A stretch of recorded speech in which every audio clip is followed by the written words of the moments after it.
W ஆகிய ஆங்கில எழுத்துக்களை முகம் பார்க்கும் கண்ணாடிக்கு முன்னால் காட்டினால் பின்பமாக தெரியும் எழுத்துக்களில் வித்தியாசமாக தெரியும் எழுத்து எது?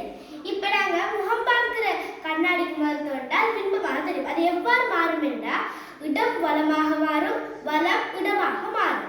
இப்ப எம்முக்கு வந்துட்டு நிலை குத்து சமச்சீராட்சி இருக்கு, அதனால அது அவ்வாறே தோன்றும். அடுத்ததாக ஏக்கும் நிலை குத்து சமச்சீராட்சி இருக்கிறதால அது அவ்வாறே தோன்றும்.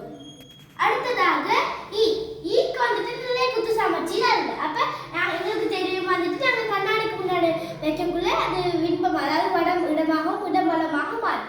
அப்ப இது வந்துட்டு அதுக்கு எதிர்பக்கமாக மாறும். அடுத்ததாக டீக்கு நிலை குத்து சமச்சீர் இருக்கிறதால அது அவ்வாறே தோன்றும். அடுத்தது எக்ஸுக்கும் நிலை குத்து சமச்சீராட்சி இருக்குது, அதுவும் அவ்வாறே தோன்றும். இப்போ அடுத்து டபிள்யூக்கு வந்துட்டு நிலை குத்து சமச்சீராட்சி இருக்குது, அப்ப அதுவும் அவ்வாறே தோன்றும்.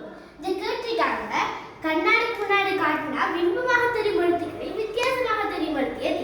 இப்போ முதலாவதுல வந்துட்டு எம் அப்படியே இருக்குது, ஏம் அப்படியே இருக்குது, இ மாற்றம் அடைஞ்சிருக்குது, டியும் அப்படியே இருக்குது, எக்ஸும் அப்படியே இருக்குது, டபிள்யூவும் அப்படியே இருக்குது. இங்க கேட்டீங்கன்னா வித்தியாசமாக தெரியும் எழுத்து எதுன்னு கேட்டதால இதான் வந்துட்டு மாற்றம் அடைஞ்சிருக்குது.